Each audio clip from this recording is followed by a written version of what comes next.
आपने कभी सोचा है कि अगर आप अपनी खुद की गेमिंग वेबसाइट बनाना चाहते हैं तो उसमें सबसे ज़्यादा खर्च कहाँ आता है? क्या डोमेन, होस्टिंग और सर्वर पर खर्चा सिर्फ कुछ हज़ार रुपये का होता है या सिर्फ सीधा लाखों तक पहुँच सकता है?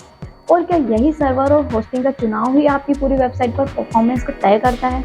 तो आज की इस वीडियो में हम इसी टॉपिक को डिटेल में समझेंगे। तो स्वागत है आपका हमारे यूट्यूब चैनल पर। हम किसी भी गैम्बलिंग को सपोर्ट नहीं करते हैं। सबसे पहले बात करते हैं डोमेन की। तो डोमेन को आप वेबसाइट का नाम समझ सकते हैं, यानी एड्रेस जिससे लोग आपकी वेबसाइट तक पहुंचते हैं। एक सिंपल डोमेन जैसे .com, .in, .net सालाना कुछ 100 से लेकर कुछ हज़ार रुपए में खरीदा जा सकता है। लेकिन अगर आप प्रीमियम डोमेन चुनते हो जो छोटा, आकर्षण और यूनिक हो तो उसकी कीमत लाखों रुपए तक जा सकती है। यही डोमेन की लागत आपके नाम के चुनाव और ब्रांड वैल्यू पर पूरी तरह निर्भर करती है। तो अब आते हैं होस्टिंग पर। होस्टिंग असल में वह जगह है जहां आपकी वेबसाइट की सारी फाइलें और डेटा सेव रखते हैं। गेमिंग वेबसाइट में हमेशा हेवी ग्राफिक्स, हाई ट्रैफिक होता है, जिससे सिर्फ बेसिक शेयर होस्टिंग से काम नहीं चलेगा। तो शेयर होस्टिंग में एक ही सर्वर पर कई वेबसाइट चलती है। जैसे ही ट्रैफिक बढ़ता है वेबसाइट स्लो हो जाती है या डाउन हो जाती है। तो इसलिए गेमिंग प्रोजेक्ट के लिए VPS होस्टिंग, क्लाउड होस्टिंग या डेडिकेटेड होस्टिंग का चुनाव किया जाता है। तो VPS की लागत कुछ हज़ार से शुरू होकर लाखों तक जा सकती है।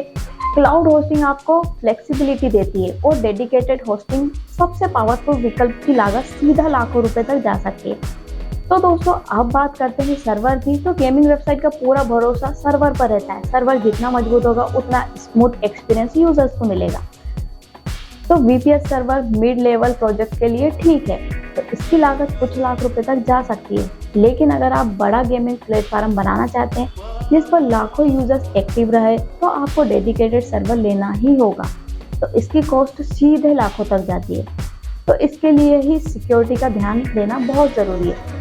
तो गेमिंग वेबसाइट पर सिर्फ गेम ही नहीं चलते, वहाँ पर यूजर्स का पर्सनल डेटा, पेमेंट्स भी जुड़े होते हैं। अगर सिक्योरिटी मजबूत ना हो तो हैकिंग और डेटा लीक का खतरा हमेशा बना रहेगा। तो इसलिए SSL सर्टिफिकेट लेना बहुत ज़रूरी है। फ्री SSL छोटे प्रोडक्ट के लिए ठीक है, लेकिन जैसे ही प्लेटफॉर्म के लिए प्रीमियम SSL बेहतर है तो इसकी लागत भी कुछ हज़ार से लेकर अधिक तक जा सकती है। तो अब आते हैं उस खर्चे पर जिसे अक्सर लोग भूल जाते हैं, वो है वेबसाइट मेंटेनेंस। सिर्फ सर्वर, डोमेन और होस्टिंग खरीदने के लिए वेबसाइट पूरी नहीं हो जाती। आपको रेगुलर बैकअप, सिक्योरिटी पैचेस और सॉफ्टवेयर अपडेट्स पर भी खर्च करना पड़ता है। तो अगर ये नहीं करेंगे तो वेबसाइट लंबे समय तक स्मूथ नहीं रह पाएगी। तो मेंटेनेंस पर भी हर महीने, सालाना कुछ हज़ार से लेकर कुछ लाख रुपए तक खर्चा आ सकता है। तो अब आपको साफ साफ समझ में आ गया हो कि गेमिंग वेबसाइट बनाने में सर्वर, डोमेन, होस्टिंग का खर्च फिक्स नहीं होता। यह आपकी ज़रूरत, प्रोजेक्ट के लेवल पर डिपेंड करता है। तो सही प्लानिंग, सही इन्वेस्टमेंट से ही आपकी वेबसाइट लंबे समय तक स्मूथ और प्रॉफिटेबल चल सकती है। तो उम्मीद है ये वीडियो आपके लिए जानकारीपूर्ण रही होगी। अगर कंटेंट अच्छा लगा हो तो प्लीज़ इसे लाइक कीजिए, कमेंट में अपनी राय लिखिए और चैनल को सब्सक्राइब करना मत भूलिए। तो मिलते हैं नेक्स्ट वीडियो में, तब तक के लिए बाय।